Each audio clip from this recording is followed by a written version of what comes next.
here. We came out in May of 1983 for David to interview for a job, and we stayed with some friends in Boulder City over the weekend, and we went to church. We were Methodists, so we went to the Methodist church then to see what it was like.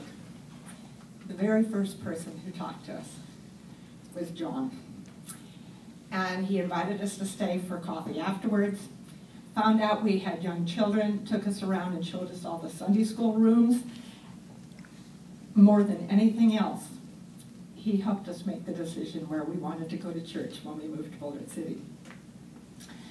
A number of years after that, in the late 90s, when my parents became ill and moved down here from best state in the Union, Montana. After my mother died, my father was in an assisted living facility here in Boulder City. And I can't ever thank John enough for the days he spent talking about Montana with my dad. It let him have a part of Montana that he lost when he moved here. Thank you, John.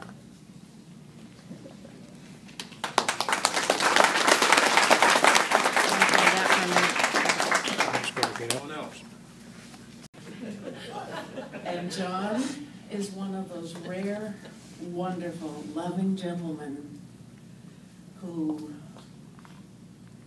you never doubt the veracity of his words. A strong, gentle, truthful man who used to treat my girls as though they were the only kids on the planet, which was good for them and good for their mom. And he's just everybody's grandpa. And when the church went its own way, he was the backbone. He's just so dear. And it's been such an honor to know him and to love him. Thank you, Johnny.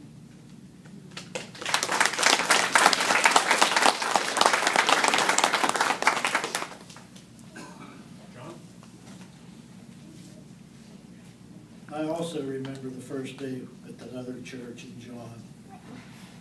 And we're not going to come to bury him, but we sure came here to praise him today. Out of the bottom of my heart, and I know Alberta also, without John, we wouldn't be where we are today. And thank you, St. John, for everything that you've done.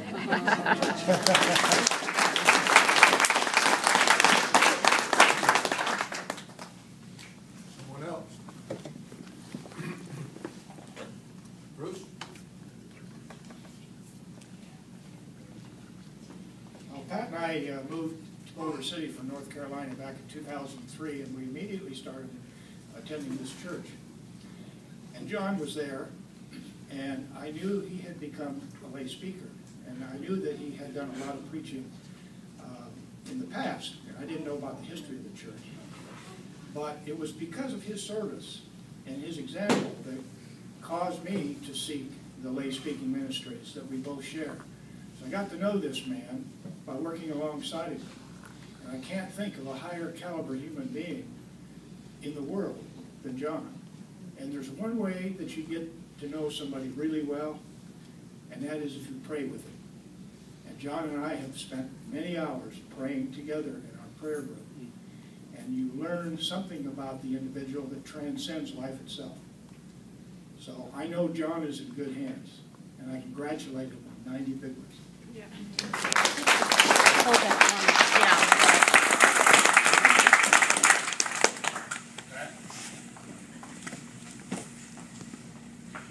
We have church council meetings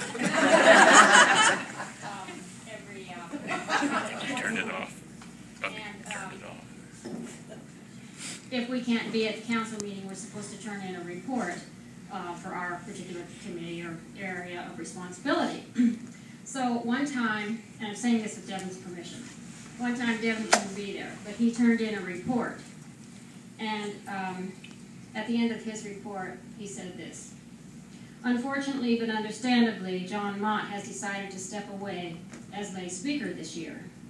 He is a rare treasure in our midst, an individual who has shared his deep faith and wit unselfishly, a captivating speaker and a true gentleman. And that just summed it up so well, that what we all think about you, John. I just decided to read it. So.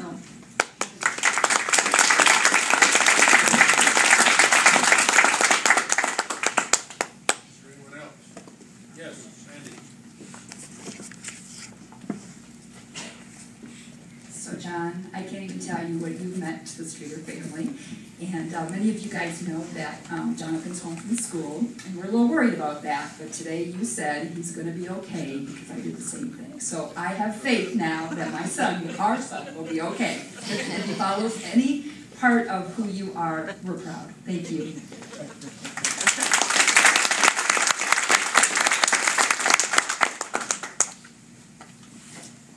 Barbara?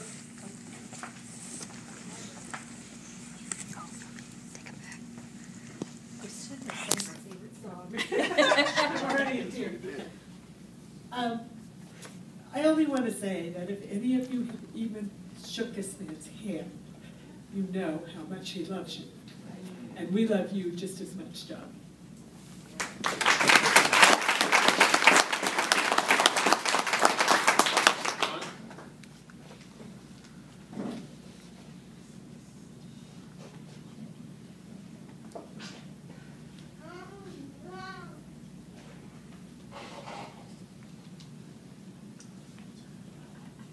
Like many of you, my first contact with what became this church, and the last one was John. Great gentleman, and a wonderful speaker, as we all know. But here's something else. I'm in the middle of New Zealand, out on a sound, on a small boat, southwest corner of the South Island. There are only 20 of us on this boat, including the crew. One, I said, this is much like a canyon near Boulder City, Nevada, by a canyon. 4 couples turned to me and talked about that place. 4 of them asked me if John Mondt was still there. Oh my goodness. 1 from Australia, 1 from England, 1 from the East Coast of the United States, and 1 from the North Island of New Zealand. All of them complimented you. You're a gentleman, how much of an honour you are, and your speaking and your knowledge, and how much fun they had with you. So we said, in fact, much beyond us.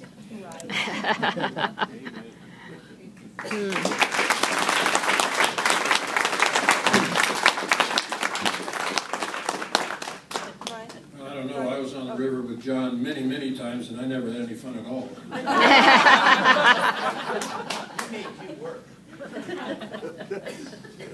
Don't you dare. John, I'll be quiet, John. I just wanted to tell you thank you for welcoming me into this fellowship in such a wonderful way.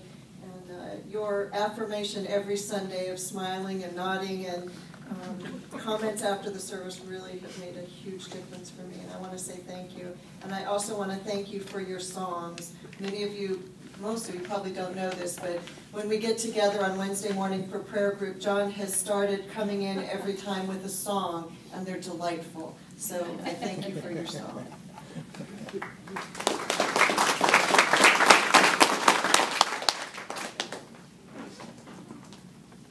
Seeing no one else, it's my turn.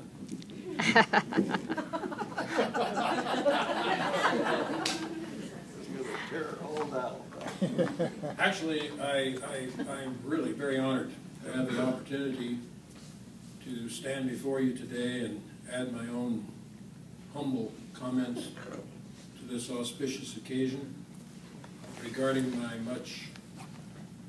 much older friend, John Mondt. And I've always thought of John as the founding father of our church. But you know, technically I've come to see that I was wrong, because at the age of 90, John has to be the founding great-great-grandfather of our church. I think it's really remarkable that a church as new and young as ours was founded by someone who can only be described as the opposite. For the first few months of our existence as a church, John acted as our pastor, visiting those in need, conducting Sunday worship. And let me tell you, we were very fortunate because John hates to speak in front of people.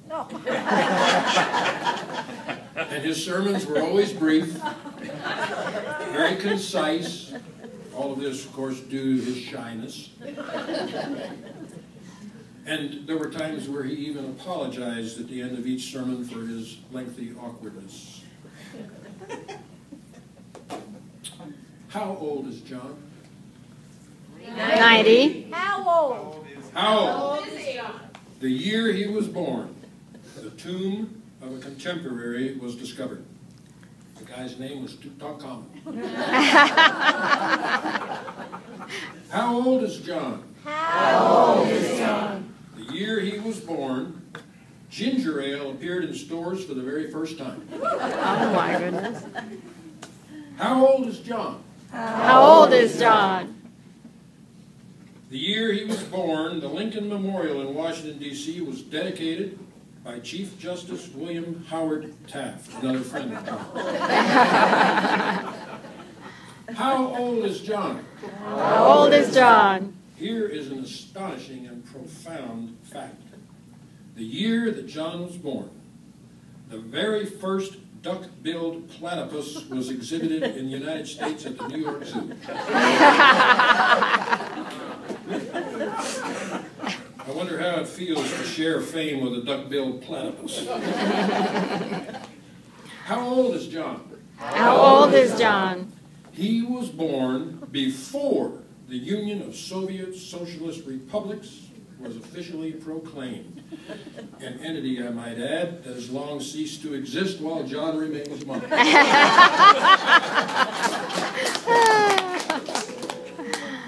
Who else was born that same year? Jesus. Betty White, Judy Garland, Charles Schultz, Red Fox, all of whom are long dead and gone. No, not Betty White. You know, when John sees something he likes, now this is, I've heard him say these things. When John sees something he likes, it's either the cat's pajamas or the bee's knees. What does that mean? He sees a good-looking woman, she's hoitsy-toitsy. And does anybody alive today, other than John, know what the heck 23 skidoo means? But, my friends, that's okay. Who's counting? Well, for one, I am. 90 is 18 years older than me. That's 936 weeks older. That is 6,452 days older. That is 154,848 hours older. God then, who's counting? John? John, can you hear me? I'm just kidding. Hello, John? Of course, I'm just kidding in a good-natured way. The simple truth is that John is the founding great-great-grandfather of our church, and the fact is, he is 154,848 hours older than me.